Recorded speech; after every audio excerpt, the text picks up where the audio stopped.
उच्च गति अभ्यास खंड 2 प्रतिलेखन संख्या 27 व 28। गति 80 शब्द प्रति मिनट। डिक्टेशन स्टार्ट होने में समय शेष है 5 सेकंड। Ready and start. महोदय, जब हम भारत की संपदाओं और उत्पादन के उपादानों के संदर्भ में भारत की अर्थव्यवस्था की चर्चा करते हैं तो उस समय अनिवार्य रूप से उपयुक्त टेक्नोलॉजी से संबद्ध प्रश्न उठ खड़े होते हैं। इसके लिए कोई निश्चित उत्तर नहीं दिया जा सकता। यह तो अलग अलग उद्योग के लिए अलग अलग होगा। कुछ उद्योग अपरिहार्य रूप से पूंजी प्रधान होंगे।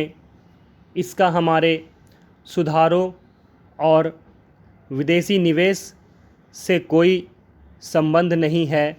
हमारे अपने सरकारी क्षेत्र में स्थापित कई उद्योग बहुत ही पूंजी प्रधान हैं। ऐसे भी कई क्षेत्र हैं जहां उत्पादन के श्रम प्रधान तरीकों का उपयोग होता है और वे प्रतियोगिता का सामना भी करते हैं।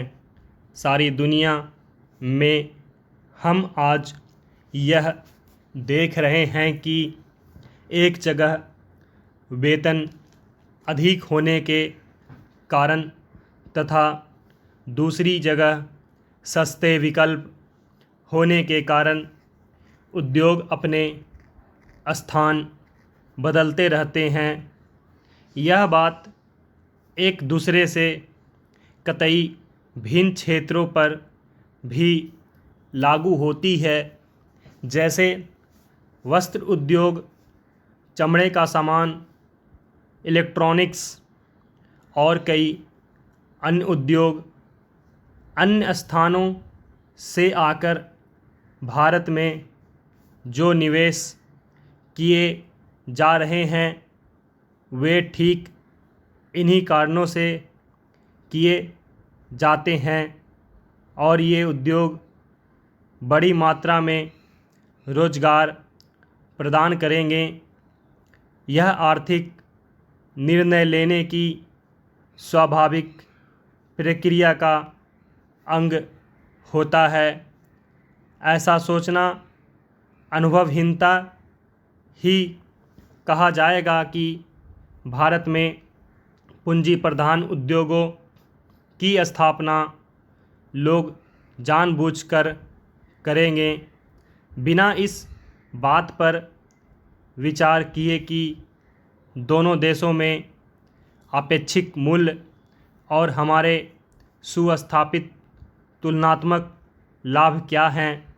उसी के साथ जहां पूंजी प्रधान टेक्नोलॉजियां और उच्चतर उत्पादकता तथा वेतन साथ साथ चलते हैं, उनका हमें स्वागत करना चाहिए, उन्हें टालना नहीं चाहिए। अंतिम निर्णय तो बाजार की शक्तियों पर निर्भर करेगा। मुझे ऐसा कभी नहीं लगता कि हमारे उद्यमी निर्णय करने में किसी से कम कुशल हैं।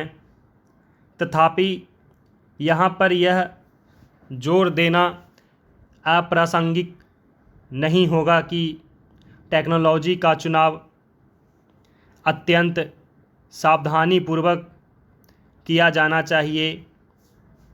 इस संदर्भ में विदेशी टेक्नोलॉजी का आयात करने वालों को देश में उपलब्ध टेक्नोलॉजियों की भी सावधानीपूर्वक जांच करनी चाहिए।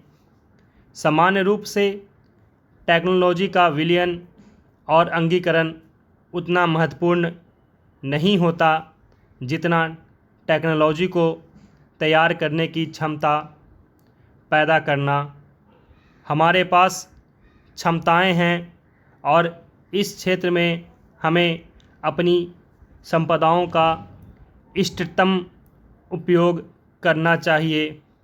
वास्तव में तो अपने ही देश में विकास और अनुसंधान करने का स्थान और कुछ नहीं ले सकता।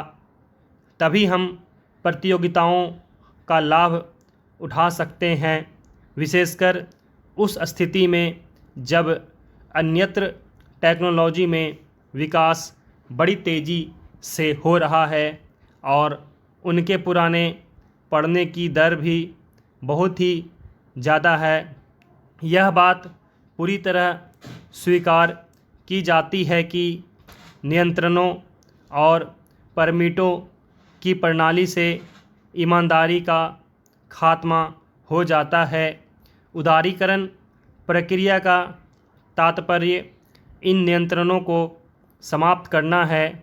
मुझे यह देखकर सचमुच बड़ा खेद होता है कि इस संक्रमण काल में जब हम लाइसेंस राज से उदारीकरण की प्रणाली की ओर बढ़ रहे हैं, संरचनात्मक समायोजन हो रहा है। महोदय, पिछले कुछ वर्षों से पर्यावरण की सुरक्षा के बारे में एक उत्साहजनक जागरूकता देखने को मिल रही है। जैसे जैसे हम अपने विकास का खाका बनाने लगे हैं, वैसे वैसे यह बात अनुभव की जाने लगी है कि वह अपने बूते पर खड़ा रह सके और पर्यावरण की दृष्टि से भी उपयुक्त हो। अपने देश की जनता के प्रति हमारा यह दायित्व है कि हम अपनी प्राकृतिक संपदा की रक्षा करें अपने प्रयासों द्वारा, और यदि आवश्यक हो तो विदेशी टेक्नोलॉजियों का उपयोग करके हमें पर्यावरण के विनाश की समस्याओं को हल करने की चेष्टा करनी चाहिए। असल में तो मैं यहाँ बताना चाहूँगा कि भारत इस दिशा में पीछे नहीं है, क्योंकि उन्होंने अब तक जिन टेक्नोलॉजियों का प्रयोग किया है वे विनाशकारी रही और उन्हें तुरंत छोड़ देने की आवश्यकता है। वे भी नई टेक्नोलॉजियों की खोज कर रहे हैं, इसलिए हम उनसे बहुत पीछे नहीं हैं। कमोबेश हम उनके साथ साथ ही हैं।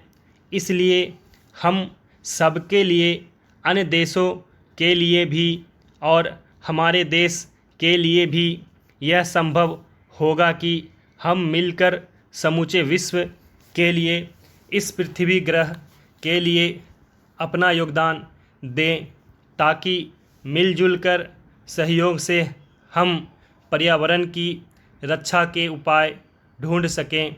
ब्राज़ील में 2 वर्ष पहले हुए विश्व पर्यावरण शिखर सम्मेलन में जिस कार्यसूची 21 को हमने स्वीकार किया था, वह इस बात का अच्छा उदाहरण है और मुझे विश्वास है कि इस कार्यसूची के अनुसार काम किया जा रहा है। यद्यपि कोई भी काम बिना कठिनाइयों से भरा नहीं होता, विशेषकर जब इसे जटिल विश्व में एक जटिल स्थिति से लागू करना पड़े। परंतु मुझे विश्वास है कि स्थिति आशाजनक है और यह आशा बढ़ती जा रही है, और जहाँ तक विश्व के पर्यावरण के भविष्य का सवाल है, वह पहले जैसा अंधकारमय नहीं है। ऐसी टेक्नोलॉजियों को अपनाना संभव होना चाहिए जिनसे पर्यावरण के बेहतर स्तर कायम हो सके, प्राकृतिक संसाधनों को संरक्षण मिल सके और व्यर्थ पड़ी चीज़ों की बेहतर व्यवस्था हो सके। पहल करने के ऐसे कई उदाहरण मिलते हैं जिनसे पर्यावरण को होने वाले खतरे को रोका जा सका है और लागत की दृष्टि से भी वे प्रभावकारी सिद्ध हुए हैं। इस बड़े चिंतनीय विषय पर विचार करते समय हम सबको मिलजुल कर प्रयास करना होगा।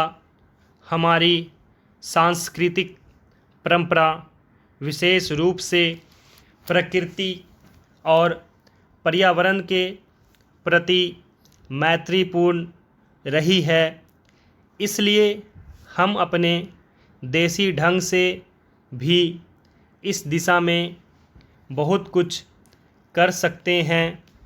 मैं जानता हूँ कि सुधारों का यह मार्ग फूलों की सेज नहीं है, विशेषकर इतने बड़े आकार के एक लोकतंत्री देश में। जिस देश ने भी इस दिशा में चेष्टा की है, यह उनके लिए बड़ा दुष्कर कार्य सिद्ध हुआ है। मुझे इसके बारे में कोई भ्रम नहीं है और राजनीतिक दृष्टि से भी इस मार्ग का चुनाव करना एक कठिन कार्य था। स्टॉप।